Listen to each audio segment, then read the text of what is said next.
खबरों में आगे बढ़ते हैं। डोनाल्ड ट्रंप ने सुप्रीम कोर्ट से एक मामले में राहत की मांग की है। दरअसल डोनाल्ड ट्रंप के खिलाफ न्यूयॉर्क में जिस तरीके से सजा सुनाई गई, एक मामले में पैसे के बदले चुप रहने के मामले में, इस मामले में अब डोनाल्ड ट्रंप ने अनुरोध किया है कि उनकी सजा को रोक दिया जाए। बिल्कुल मोनिका, और कुल एक ही मामला नहीं है, 34 मामले ऐसे हैं जहां डोनाल्ड ट्रंप दोषी पाए गए हैं, जिसके बाद ट्रंप के जो वकील है वो देश की सर्वोच्च अदालत जा पहुंचे हैं और ये मांग कर रहा है कि जो सजा सुनाई गई है उसे रद्द कर दी जाए। रिपोर्ट देखिए आप।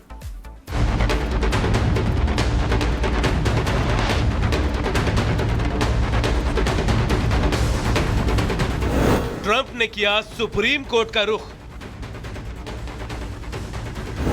अपनी सजा को रद्द करने की मांग। 34 मामलों में दोषी पाए गए हैं ट्रंप। अमेरिका के नवनिर्वाचित राष्ट्रपति डोनाल्ड ट्रंप ने अब अपनी सजा को रद्द करने के लिए सुप्रीम कोर्ट का दरवाजा खटखटाया है। आपको बता दें कि न्यूयॉर्क की अदालत ने ट्रंप को पहले सुनाई गई सजा को रद्द करने से इनकार कर दिया था। ट्रंप को व्यापारिक रिकॉर्ड में हेराफेरी करने के 34 गंभीर मामलों में दोषी पाया गया था। इस दौरान ट्रंप लगातार गलत काम करने से इनकार करते रहे। उम्मीद की जा रही थी कि अभियोजक आज सुबह तक जवाब दाखिल करेंगे। पिछले साल मई में जज जुआन एम मर्चेंट ने इन मामलों में ट्रंप को दोषी पाया था, जिसके बाद यह भी साफ कर दिया था कि ट्रंप को जेल, जुर्माना या परिवीक्षा नहीं लगाई जाएगी, जबकि वो न्यूयॉर्क में उनके दोष सिद्धि को खारिज करने की कोशिश कर रहे थे।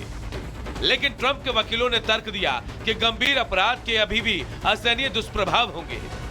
उन्होंने तर्क दिया कि सजा सुनाए जाने में देरी होनी चाहिए, क्योंकि वो राष्ट्रपति पद की संस्था और संघीय सरकार के संचालन के साथ गंभीर अन्याय और नुकसान को रोकने के लिए दोष सिद्धि की अपील कर रहे हैं।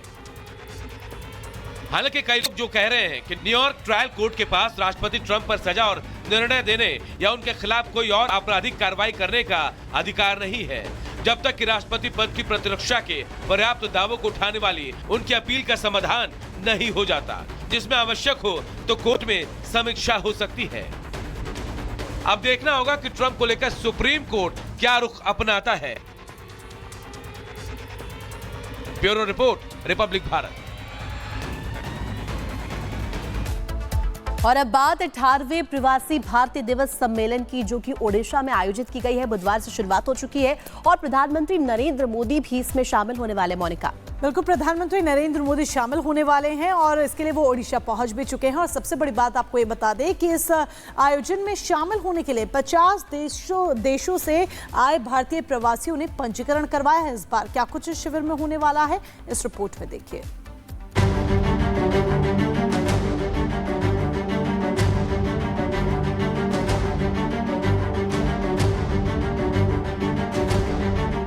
ओडिशा में 3 दिनों तक चलने वाले प्रवासी भारतीय दिवस कार्यक्रम की शुरुआत ओडिशा में बुधवार को हो गई। इस कार्यक्रम में आज पीएम मोदी भी शामिल होने वाले हैं। कार्यक्रम में शामिल होने के लिए पीएम देर रात ओडिशा भी पहुंच गए।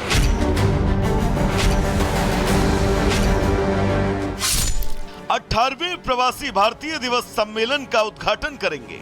साथ ही पीएम भारतीय एक्सप्रेस को हरी झंडी दिखाएंगे। ये प्रवासी भारतीयों के लिए विशेष पर्यटक ट्रेन है। दिल्ली के निजामुद्दीन से रवाना होकर ये ट्रेन 3 सप्ताह की अवधि के लिए पर्यटन और धार्मिक महत्व वाले स्थलों की यात्रा करेगी। प्रवासी भारतीय एक्सप्रेस का संचालन प्रवासी तीर्थ दर्शन योजना के तहत किया जाएगा। मुझे लगती है विश्व में टूरिज्म के प्रमोशन के लिए ये प्रवासी भारतीय दिवस बहुत बड़े सुयोग हमारे लिए हैं। आई थिंक बहुत सारे स्टेट्स में हुआ है, लेकिन ये जो उड़ीसा में हुआ है, जो बेस्ट केप्ट सीक्रेट भारत का है, I think this is going to change fortunes not only for Orissa but for whole of India. Rashtrapati Bhavan की ओर से जारी बयान में कहा गया है कि 10 जनवरी को राष्ट्रपति मुर्मू ओडिशा के भुवनेश्वर में 18वें प्रवासी भारतीय दिवस सम्मेलन के समापन सत्र में भाग लेंगी और प्रवासी भारतीय सम्मान पुरस्कार प्रदान करेंगी। विदेश मंत्री डॉक्टर एस जयशंकर ने बुधवार को प्रवासी भारतीय दिवस 2025 के मौके पर भुवनेश्वर में मॉरिशस के कला और सांस्कृतिक मंत्री महेंद्र गोंदिया और उप मंत्री हम्बीराजेन नरसिंघेन से मुलाकात और बातचीत भी की। Bureau report, Republic Bharat. तो प्रवासी भारतीय दिवस सम्मेलन कब कब हुआ, अब ये डिटेल्स भी आपके सामने रख देते हैं। 2003 नई दिल्ली में इसका आयोजन किया गया। 2004 की बात करें तो फिर से नई दिल्ली में ही इसका आयोजन किया गया। वही 2005 में महाराष्ट्र मुंबई में इसका आयोजन किया गया था। हैदराबाद तेलंगाना में 2006 में आयोजन किया गया था, जहां बड़ी संख्या में जो प्रवासी है वो पहुंचे थे। 2007 की बात करें तो दिल्ली में ही आयोजन किया गया था, राष्ट्र राजधानी में। और 2008 में भी कुछ यही सिलसिला रहा, दिल्ली में ही आयोजन हुआ। 2009 चेन्नई यानी कि तमिलनाडु में आयोजन किया गया। 2010 की बात करें फिर से एक बार नई दिल्ली में आयोजन हुआ। 2011 में भी कुछ ऐसा ही देखने को मिला। और साथ ही साथ आपको बता दें कि 2012 में इसका आयोजन राजस्थान में किया गया था, जयपुर में। 2013 में कोच्चि यानी कि केरल में इसका आयोजन किया गया। और 2014 की बात करें, यह सिलसिला पहुंच जाता है नई दिल्ली में, जहां इसका आयोजन किया गया था। बड़ी संख्या में यहां पर भी रजिस्ट्रेशन हुए थे।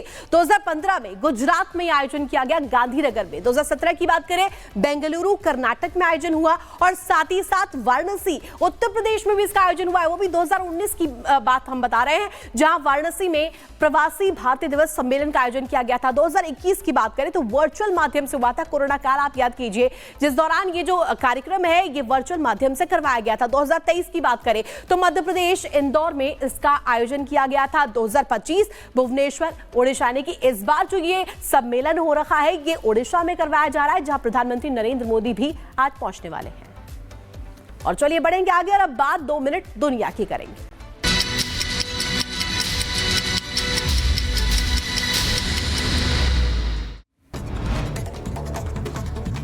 लॉस एंजलिस के जंगलों में लगी आग ने मचाई तबाही, मरने वालों की बढ़ी संख्या। भारी संख्या में लोग अपना घर छोड़कर मजबूर हुए भागने को। कैलिफोर्निया के जंगल की आग से बचकर निकली पीड़िता ने सुनाई अपनी आप बीती। आग की वजह से छोड़ा अपना घर। लॉस एंजलिस के जंगलों में लगी आग ने विकराल रूप धारण किया। आसमान में देखी गई आग की लपटें, भयानक तस्वीरें भी सामने आई। यूक्रेन के ज़ेपोरिज़िया में रूस ने दागी मिसाइलें हमले में 13 लोगों की मौत हो गई, कई लोगों के घायल होने की खबर। यूक्रेनी ड्रोन से निपटने के लिए रूसी सैनिकों ने की खास ट्रेनिंग, वीडियो भी सामने आया। रूस ने यूक्रेन पर किया जोरदार हमला, एफपीवी ड्रोन से किया हमला, यूक्रेन के लड़ाकू विमानों को तबाह किया। यूक्रेन पर रूस के टोही विमानों में किया गया हमला, एफयू आर्टिलरी गन से नष्ट किया गया। इजरायल की वापसी के बाद लेबनानी सेना दक्षिणी तटीय शहर में तैनात। युद्ध विराम समझौते के बाद नकोरा से इजरायली सेना वापस लौटी।